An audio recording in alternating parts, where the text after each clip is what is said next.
नमस्ते। मेरा पहला प्रश्न है कि आप जब किसी एक कैंडिडेट को देखते हो, वो आप कैसे बता सकते हो कि उनमें प्रेत है या फिर उनका कोई मेडिकल प्रॉब्लम है? अनुभव क्या होता है? जो आदमी 20 साल से एक ही काम कर रहा है उसको अपने काम में पारंगता मिलेगी कि नहीं मिलेगी? तब मैं मंत्र जाप करके देखता हूँ और पहले उससे लक्षण पूछता हूँ उस व्यक्ति से लक्षण क्या है। जैसे आप किसी दर्द के पेशेंट को देखिए, आप पहले कैंसर के पेशेंट को लाइए मेरे सामने, मैं उससे सबसे पहले क्या पूछूंगा कि आपके शरीर में दर्द है क्या? मेरा कार्य दर्द से शुरू होता है और इस दुनिया में जो जिसके दर्द मिटाता है, इस दर्द के अलावा अगर आप कुछ भी मिटा रहे हैं तो आप इतने श्रेष्ठ नहीं हैं। केवल आप दर्द मिटा रहे हैं तो आपकी श्रेष्ठता सिद्ध होती है। संसार में एक दर्द ही तो है जिसको मिटाने वाला चाहिए, सबके दर्द दूर करने वाला चाहिए, इसी को तो दुख बोलते हैं। तो प्रेत बाधा के अलावा नॉर्मल दर्द भी आप निकाल सकते नहीं, नॉर्मल दर्द जो है अगर वो शारीरिक दर्द है, पैर के टूटने का, फूटने का, वो हम नहीं निकालते। हम तो बताते नहीं, हम कोई शारीरिक रोग ठीक करते हैं। तो प्रेत जो जनित कष्ट है, प्रेत जनित जो रोग है, पितृजनित जो रोग है, उनमें आपको दर्द ही होना है। अब देखिए होता क्या है कि हमें मान लिया मेरे को एक शारीरिक रोग हो गया, वो रोग है कैंसर, ठीक है। लोग उसको बिना समझे ये सोचते हैं कि बाबाओं के यहाँ कैंसर ठीक होता है, किसी भी भक्त के यहाँ कोई कैंसर ठीक नहीं होता। वहाँ भगवान का नाम लिया जाता है और जो प्रेत जनित कष्ट है वो रोजाना कम होता चला जाता है। कोई इसके लिए झाड़ा लगाता है, कोई इसके लिए जल पड़ के देता है। ये हमारी बहुत पुरानी पत्तियाँ हैं, हमारी परंपरा से चली आ रही है। कबीरदास जी ने जल दिया, पांडु रोग ठीक हुआ, किसी का कुष्ठ रोग ठीक हुआ, किसी का कोई रोग पीलिया ठीक हुआ, किसी का क्षय रोग ठीक हुआ। ऐसे ही तुलसीदास जी ने दिया। आपने कभी अपने ग्रंथों को पढ़ा ही नहीं है? अरे पढ़िए ना भाई, कितनी पुस्तकें आती हैं। कल्याण पढ़िए, कल्याण में पुराने सारे कल्याण उठा लाइए। दुनिया भर के महात्माओं द्वारा रोग निकालने की विधि है। एक माता तारकेश्वर भगवान की पूजा करती थी, एक माता, वो केवल फूल चढ़ाती थी, उधर पुष्प चढ़ाती थी, इधर आदमी का रोग कम हो जाता था। क्यों होता था भाई? कोई इस बात पे गौर कर नहीं रहा है, कोई इन बातों को सोच ही नहीं रहा है। बस सबको डॉक्टर की पड़ी है कि तुम पढ़ लिख गए, डाओ डॉक्टर के। अभी एक माता बैठी है वहाँ, आना, वो कहाँ है, क्या है वो, कहाँ थी वो जो कह रही थी दर्द सर में? ये पता क्या कह रही थी? आपने मुझे एक शब्द कहा, क्या कहा पता है आपने? आपने ये कहा गुरुजी मुझे डॉक्टरों से बचा लीजिए। डॉक्टर आपको मारने वाले नहीं है, आपको तो केवल दर्द रहता है। उस दर्द के लिए आप डॉक्टरों के पास बहुत बार गए और वो दर्द ठीक नहीं हो रहा। आपका और आपकी बेटी को एक साथ होता है। अब बताइए डॉक्टर इसको क्या बोलेंगे? बताइए। तो आपके हिसाब से क्या क्या मेरे हिसाब से मैं आदमी के लक्षण पूछता हूँ, बहुत गहराई से सोचता हूँ, फिर मैं पूछता हूँ कि आपको डॉक्टर से इलाज कराते हुए कितना समय हो गया? अधिक समय हो गया। अगर आपको शारीरिक रोग थे तो वो डॉक्टर ही ठीक कर देता, लेकिन अगर फिर भी ठीक नहीं हो रहे हैं तो इसका मतलब आपको प्रेत जनित कष्ट है, आपको पितृजनित कष्ट है। इसलिए मैं बोलता हूँ कि शुरुआत में जब भी आप रोगी बने तब क्या करें, आंखें बंद करें, भगवान का नाम लें तकरीबन 15 मिनट तक और मानसिक जप करें। अगर आपको प्रेत जनित कष्ट होंगे तो आपके कष्ट बढ़ जाएंगे, और अगर बढ़ के घट जाएंगे तो भी प्रेत जनित कष्ट है, और अगर सीधे घट जाएंगे तो भी प्रेत जनित कष्ट है। लेकिन वहीं के वहीं रहेंगे तो आपको शारीरिक रोग है, फिर आपको डॉक्टर से इलाज करा नहीं करा। तो कौन से इलाज का चिकित्सा नहीं कर सकते? कौन से बीमारी? मैं केवल शारीरिक रोगों की चिकित्सा नहीं कर सकता, बीमारी हम ठीक नहीं करते, हम प्रेत जनित कष्ट ठीक करते हैं, प्रेत जनित दर्द ठीक करते हैं। अब वो कैंसर में दर्द होता है लोगों को, तब डॉक्टर ये नहीं सोचता इसको कैंसर का रोग है, इसको इतने दर्द क्यों है, जबकि वो दवाइयाँ दे रहा है, वो दर्द से दवाइयों से भी नहीं मिट रहे वो दर्द। तो आपका मतलब है कैंसर रहता है शरीर में और प्रेत भी रहता है? प्रेत भी रहता है, कैंसर भी रहता है, प्रेत के दर्द होते हैं। वो ये सोचता है कि मुझे कैंसर से इतने दर्द है, मेरा माइंड ऐसे इसलिए दबाव पड़ रहा है, मेरे गले में कैंसर है तो मुझे इतने दर्द है। आप लेके आए कैंसर के 50 मरीज, मैं उनके दर्द ठीक करके दिखाऊंगा। तो वो पेशेंट मर गया तो वो प्रेत की बाधा से मरा या कैंसर से? कैंसर से मर सकता है वो, लेकिन अगर उसके दर्द मिट जाए तो वो 1 साल 2 साल ज़्यादा भी तो जिएगा। आप ये बताइए, नहीं समझे आप देखिए, मान लिया आप विदेश में रहते हैं, आपकी संपत्ति है, आपको वहाँ कैंसर हो गया, आपको दर्द है, उस दर्द के कारण आप मर गए। आप अगर 4 महीने 6 महीने जीते, हो सकता है कोई मानो भैया जैसा आदमी होता है वो आपके दर्द निकाल देता है, तो आप यहाँ आके संपत्ति नाम कर देते, दान कर देते, देश के किसी को दे देते, संस्था को कुछ तो करते। आपको मौका ही नहीं दे रहा रोग, और रोग के साथ जब ऐसी भयावह बाधा होती है तो वो आपको निचोड़ डालती है, तब आप में खून बनना बंद हो जाता है, बहुत सारे काम रुक जाते हैं शरीर के बहुत सारे कामों को ये रोक देता है। ये पेट में बैठता है तो डॉक्टर ये समझता है, क्या कहते हैं कि इसको अपेंडिक्स है, और कई बार वो अपेंडिक्स का रूप जब ये पता चलता है तो प्रेत जनित कष्ट है। देखिए डॉक्टर ने आपका कोई ऑपरेशन किया, आपको पेट में बहुत सारे दर्द रहते थे, तो अपेंडिक्स सुनिए ध्यान से, अपेंडिक्स निकालने के बाद अगर वहीं के वहीं दर्द हो या आपको कहीं और दर्द नहीं था, केवल पेट में एक जगह दर्द था, वहां से डॉक्टर ने ऑपरेशन किया, अब वो दर्द यहाँ चला गया पेट में, तब डॉक्टर को समझना नहीं चाहिए कि अभी भी इसको दर्द क्यों है और इसका दर्द या घूम क्यों गया या वहीं के वहीं दर्द क्यों है। भाई डॉक्टर ने रसौली का ऑपरेशन किया और ऑपरेशन करने के बाद भी दर्द है, तब डॉक्टर क्या कहेगा बताइए? तो हर कोई किसी न किसी बीमारी से मर जाते हैं ना, तो उसका क्या? बीमारी से मरना अलग बात है, शारीरिक रोग हो किसी को भी हो, आप मैं शरीर का बहुत सारा उपयोग करता हूँ और ये मान लिए कि मैं आपके सामने यहाँ हवन कर रहा हूँ ना पूरा दिन, और हवन पे ही बैठा रहता हूँ, आप मुझे फिर यहीं से घर जाते हुए देखते हैं, या कभी वहाँ जाता हूँ, वहाँ लोगों का जब करता हूँ, एक एक आदमी को बुलाता हूँ, उनके दर्द ठीक करता हूँ, आप ये भी देखते हैं कि नहीं देखते हैं? आप पिछले कई दिन से आ रहे हैं, आप बहुत, आपको परिचय की आप मोहताज नहीं हैं, आप बहुत जानी मानी हस्ती भी हैं, आप तेलंगाना से आती हैं और आपके पास एक जो है प्रवक्ता का पद है या बहुत जाने माने हैं, तब आप ये भी देख रहे हैं मनु भैया कर क्या रहे हैं। आपने देखा मैं किसी रोग को ठीक कर रहा हूँ? नहीं, ना मैं रोगी को ठीक करता, ना मैं रोग को ठीक करता, मैं प्रेत जनित कष्ट को ठीक करता हूँ, पितृ जनित कष्ट को ठीक करता हूँ। ठीक है, अब संसार पीछे पड़ जाए, मैं अपनी विधा बता रहा हूँ, डॉक्टर पीछे पड़ जाए, भाई मैं अपनी विधा बता रहा हूँ। उनको ये लगा है कि अगर इस तरह बाबाओं के यहाँ लोग ठीक होने लगे, तुम्हारे पास कौन जाएगा? उनको ये पता ही नहीं है भाई, तुम्हारे से ज्यादा अनपढ़ मनु भैया ने कोई देखा ही नहीं डॉक्टरों से ज्यादा। तो इसका मतलब नहीं समझे आप? देखिए डॉक्टर अनपढ़ कैसे है, ध्यान से सुनिए।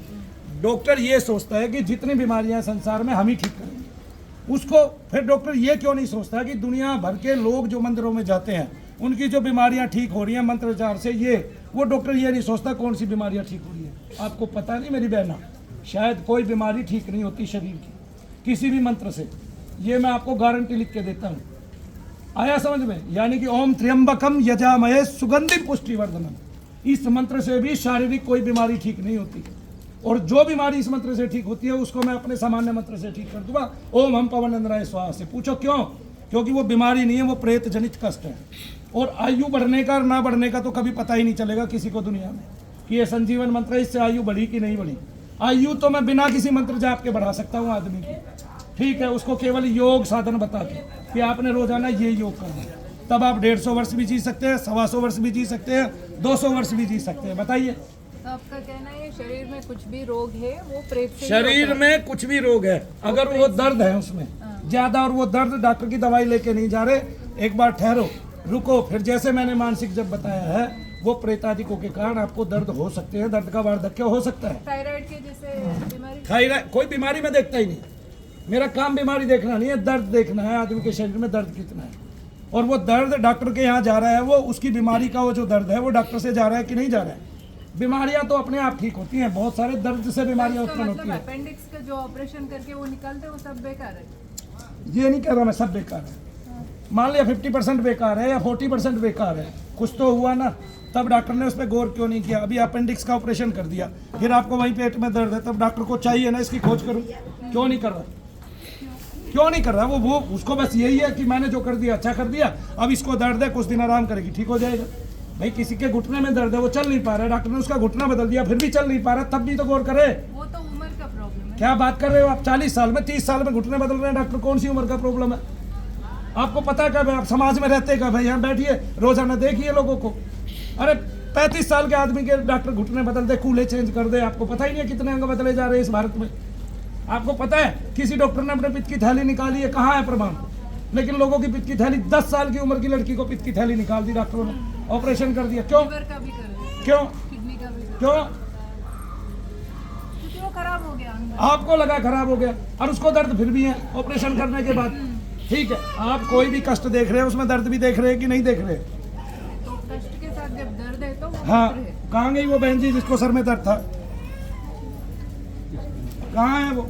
आइए आइए, आप आइए, देखिए इनको सर में दर्द है, अब ये 3 साल से दवाई खा रहे हैं, ये बार बार दिखाएंगी, टेस्ट में कुछ नहीं आएगा, फिर डॉक्टर अपने पूर्ति के लिए, खाना पूर्ति के लिए बताएगा आपको माइग्रेन हो गया। माइग्रेन तो था ही नहीं उसको, फिर जो अगर माइग्रेन होता 3 साल में कुछ तो आराम पड़ता।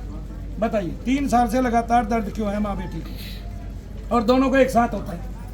अगर एक ही जन को है तो? एक जन को है तो भी क्यों है भाई? 3 साल हो गए आपको किसी चीज की दवाई खाते, आपको आराम पड़ना चाहिए कि नहीं? 10 साल हो गए आपको किसी चीज की दवाई खाते दर्द की, और वो दर्द आपके शरीर में कहीं कहीं रहता है, आपको आराम पड़ना चाहिए कि नहीं? इसका मतलब दवाइयाँ व्यर्थ है अगर आराम नहीं पड़ रहा है तो। दवाइयाँ व्यर्थ नहीं है, डॉक्टर भी बेफालतू नहीं है, लेकिन डॉक्टर समझ नहीं पा रहा है उसको दर्द किस कारण है, नहीं समझे। यानी कि इलाज जो चिकित्सा जा रही है वो हमारी वो सही रास्ते पे नहीं जा रही है। खड़े हो ना बहन जी, कहाँ दर्द है अभी बताओ? सिर में दर्द है, मेरी आंखों में देखते रहना। नाम बताया? मैं मौन रहूंगा, आप पूछते रहना कैसे कैसे दर्द होता है, कहाँ कहाँ दिखाया, किस किस डॉक्टर को दिखाया।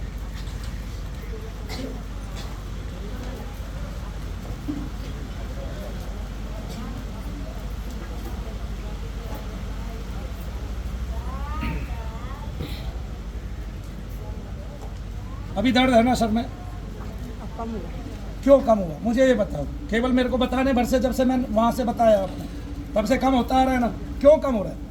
गोली दी है, फिर अभी और कम हो जाएगा, खत्म हो जाएगा, अब देखना।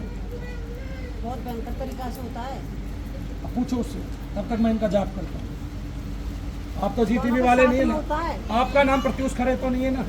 मेरे पेट आप मौका दोगे ना मुझे जाप करने का इसका? हाँ जी। जी जी। मेरे बेटे साथ में होता है दोनों में। आपको भी हो रहा है? अभी हो रहा है बेटा स्टेप।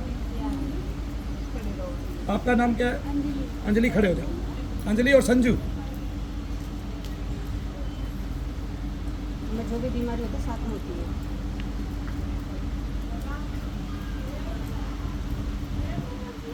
ये कब से होता है दर्द आपको?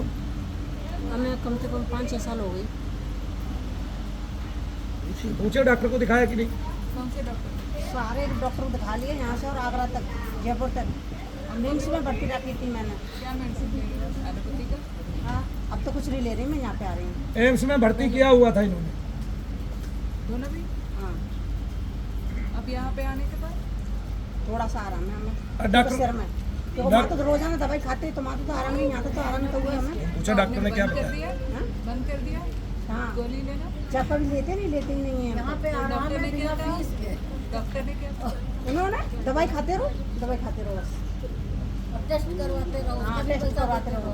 कभी इन्फेक्शन निकले आता है, कभी टाइफाइड, 24 घंटे दवाई खाती रहती है। एक्चुअली दवाई ऐसे लेने से लिवर में इफेक्ट होता है, साइड इफेक्ट होता है, खराब होता है। कौन सी दवाई ऐसी है जिसका इम्पैक्ट हो और इफेक्ट किडनी भी ना खराब हो? होती है, किडनी भी फिर खराब होती दवाइयों पे लिखा हुआ है 3 टाइम से ज़्यादा आप नहीं लेंगे इस दवाई को, फिर भी डॉक्टर दवाई दे रहे हैं। और एक ऐसे ऐसे डॉक्टर है ना भारतवर्ष में, पहली बात तो उनको बोलना ही नहीं आ रहा है क्या करना है क्या नहीं करना है। एक बहन जी को ये कहते हैं कि अगर आपने शुगर की दवाई छोड़ दी, 5 दिन हो गए तो आपका मरना नहीं, इससे अच्छा तो आप फांसी खा के मर जाओ। डॉक्टर का नाम है, सब कुछ है, वीडियो है मेरे पास, क्या बताऊं मैं, इनके व्यवहार तक खत्म हो गए हैं। ये अपने आप को भगवान मानने लगे हैं, सबसे बड़ा योद्धा डॉक्टर मानता है, जबकि कोरोना काल में 25 रुपए का इंजेक्शन इन्होंने 25,000 तक के बेचे हैं। आप बताइए पूरे हरियाणा में लड़कियों की संख्या कम क्यों है? आपको पता है इन्होंने चुन चुन के पेट के गर्भ से बच्चे निकाले। किसने निकाले? मैंने निकाले। कहीं भी गूगल पे सर्च कीजिए, अभी मनु भैया ने किसी की किडनी निकाली हो, मनु भैया ने किसी के बच्चे को देखा हो, किसी को लिंक बताया हो कि भाई तेरे लड़का है गर्भ में, तेरी लड़की है, निकालिए आप, गूगल सर्च कीजिए ना मनु भैया को। यहाँ पे आने से मेरा बीपी इतना था, बहुत ज़्यादा बीपी खत्म हो गया मेरा। बताओ। है। बीपी का नहीं लेते थे? नहीं, कुछ नहीं। तो चक्कर आते थे, वो भी बीपी बंद और नहीं शुगर हुए। का भी कम हो गया। नहीं नहीं, हम नहीं कह सकते किसको क्या लाभ होगा, ये मंत्र बताएगा, हम थोड़े ना बताएंगे। इतना बीपी था कि मैं बेहोश पड़ी रहती थी। बेहोश पड़ी रहती थी, इतना बीपी रहता था। मैं आपसे बात भी कर रहा हूँ, उसका मंत्र भी बीच बीच में बोल रहा हूँ, उसी का आप लाभ देख लेना। मुझे जब पता चला था, गुरु माता ने खुलवाई थी दवाई, तो ये तू मंत्र जाप कर और कुछ नहीं होगा। उसी दिन से मुझे 9 महीने हो गए आते आते। ये तुम्हारी भाभी की बात कर रही है जो मेरे साथ बैठ के जब करती है लोगों का। हाँ बेटा, कम हुआ कितना? अब कहाँ है? अब दर्द नहीं है इसको, बताओ कहाँ गया? मेरा तो अब देखो आंखों में देख रहा हूँ मैं, लड़की की आंखों में देखना।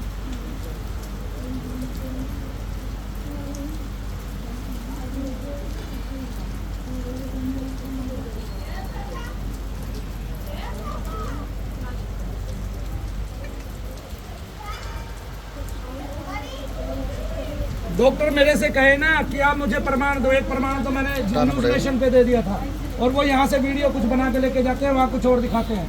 हजारों लाखों प्रमाण दे सकता हूँ मैं, एक ही दिन में हर रोज दे सकता हूँ, मुझे अलग से प्रमाण बनाने की जरूरत ही नहीं है। मैं ये कह सकता हूँ सुप्रीम कोर्ट में प्रमाण दे सकता हूँ। वहीं आए डॉक्टरों के पेशेंट, जो डॉक्टर से दर्द ठीक नहीं हो रहा, 3 साल से लगातार दर्द चल रहा है, 4 साल से लगातार दर्द चल रहा है, उसको मेरे पास भेज दो, मैं अपने आप बता दूंगा उसको। मेरे एक डॉक्टर न्याय संहिता में ही प्रॉब्लम है, क्योंकि आपके चिकित्सा से किसी को को कुछ नुकसान हुआ तो आपके ऊपर केस हो सकता है। और नुकसान अगर हो कहाँ रहा है ये भी तो बताइए। हाँ, एलोपैथी में कुछ हुआ तो केस नहीं हो सकता। ये बताइए। तो ये न्याय का परंपरा ही थोड़ा गलत है। नहीं, नुकसान हो कहाँ रहा है? मेरे से कोई नुकसान ही नहीं है देश का। मैंने हमेशा लाभ ही लाभ दिया है, तो नुकसान कैसे होगा? ये यज्ञ है, मैं तो यज्ञ कराता हूँ खाली। मुझे जरूरत ही क्या है? मैं कोई चिकित्सा नहीं कर रहा हूँ, मैं यज्ञ कर रहा हूँ। यज्ञ से अगर आपके शरीर स्वस्थ हो रहे हैं तो क्या दिक्कत है? हम क्यों नहीं करेंगे यज्ञ? क्योंकि एलोपैथी डॉक्टर का वो क्रिश्चियनिटी और इंग्लिश मेडिसिन है, और ये जो आप बता रहे हैं ये आयुर्वेदिक और सनातन धर्म का है। तो सनातन धर्म जो है ना हमेशा साइंस से अगेंस्ट रहता है, क्योंकि साइंस का नॉलेज कम है। सनातन धर्म का विज्ञान वो है अपार बड़ा है, अपार है। अपार। फिर तो हमारी क्षमता अपार है, मैं तो कुछ करके दिखा रहा हूँ। देखिए अपार हुई कि नहीं हुई, बताइए। आप ही बताइए, इनसे पूछिए। संतुलन अब कहाँ दर्द बेटे? पूछो उससे। वो सर में दर्द बता रही थी, अभी है क्या? ये है भी, ये मेडिकल फील्ड जो है वो एक माफिया है, और वो जो मेडिसिन देते हैं ना बीपी के, शुगर के, एलोपैथी के, वो सब एक ड्रग माफिया है। देखिए मैं बताता हूँ आपको, वो ड्रग माफिया की जगह रहे, लेकिन न्याय तो करे कम से कम। इतना तो न्याय हो। क्या कहते हैं कि ये आदमी अगर 10 साल से दवाई खा रहे तो फालतू में क्यों खाए? इसका मतलब माफिया है तो गरीबों को गरीब बनाएगा, देश को भिखारी बना देगा, देश के गरीबों का नुकसान करेगा। ये बताइए अब माफिया कहाँ रहा? ये तो क्या कहते हैं एम्स में भी भर्ती रही, तो जब एम्स में रह के ये आई है तो माफिया कहाँ रहा? फिर तो हमारा सरकारी तंत्र भी खराब है। सिर की वजह से खड़े होकर पिचाती थी, इतना भयंकर दर्द था। जब एम्स के डॉक्टर देखते थे तो क्या कहते थे इसको? बताओ बेटा तुम्हें। बोलते थे कोई बीमारी नहीं है इसके। अब कोई बीमारी नहीं है बोलते थे ना, तो जब कोई बीमारी नहीं है तो कम से कम ये तो कहते बेटे किसी मंदिर पे जाओ, भगवान का भजन करो, या कहीं दिखाओ ऐसे भक्त को। तब उसको कौन देखेगा? बताइए, कौन ठीक करेगा उसको जब डॉक्टर के पास इसका इलाज नहीं है? तो किसी की तो जिम्मेवारी होगी ना, और वो जिम्मेवारी में लाखों लोग लूटने वाले बैठे हैं, एक मनु भैया सच्चे बैठे हैं। तो अगर वो मेरे पास तक आ गया तो क्या हो गया? धर्म कर दिया उसने। मैं धर्म नहीं कमा रहा हूँ, धर्म इससे भी बढ़ के है क्या? यज्ञ से बढ़ के। यज्ञ से धर्म शुरू होता है। चारों वेद यज्ञ की महिमा गाते हैं, अग्निदेव की महिमा गाते हैं, फिर बताइए, और जप की महिमा गाते हैं, नाम की महिमा गाते हैं। तो इसका एक ही विकल्प है, आपको ना चादर या फादर बनना है। नहीं, चादर फादर तो मेरे से बना नहीं जाएगा, मृत्यु को ही गले लगा लूंगा, इससे अच्छा तो। क्रिश्चियन के बारे में बताइए। हाँ, वही बोल रही हूँ। आप अगर ईसा मसीह का नाम लेके इनका चिकित्सा अरे करें तो ईसा मसीह शैतान निकाल रहे थे, कोई चिकित्सा नहीं होती ईसा मसीह के नाम से, वो शैतान ही निकालते थे, इसलिए इसके सर के दर्द गायब हो गया। अब ये एक है, मेरा बीपी ठीक हो गया। ईसा मसीह ने शैतान ही तो निकाला, मैंने भी उसी शैतान को निकाला है, बस मैं उससे ज्यादा निकालता हूँ उनसे। ठीक है ना? उस टाइम में इतने लोग नहीं थे ईसा मसीह के पास, मेरे पास हर रोज हजार हजार आदमी आ रहा है। एक हिंदू इतना करे वो अच्छा नहीं है। एक हिंदू इतना करे, समाज ये चाहता है, वो अच्छा नहीं है। मैं तो करके ही मरूंगा, मैं तो करके ही मरूंगा। बोलो शनिदेव महाराज की। जीता तो इस पृथ्वी पे कोई नहीं रहा है ना, तो मैं तो करके ही मरूंगा। आपने तो देख लिया ना, मैंने आपके सामने तो सिद्ध कर दिया ना, फिर डॉक्टर के सामने भी सिद्ध कर दिया मैंने। और डॉक्टर को ये कहना पड़ा हम चमत्कार को नमस्कार करते हैं, तो चमत्कार को नमस्कार करने वाली बात है। बताइए यह करने में ऑब्जेक्शन कैसा है? मैंने तुम्हें हाथ लगाया है। इतना फायदा मिला है कि घर में के लिए इसके पापा डर जाते थे, पीछे आने खड़ा हो जाता था जो साया था, और यहाँ पे आने लगी हूँ। हल्की सी लगती है, हमको साया में कुछ नहीं। बहन जी को बहुत आराम है। बहुत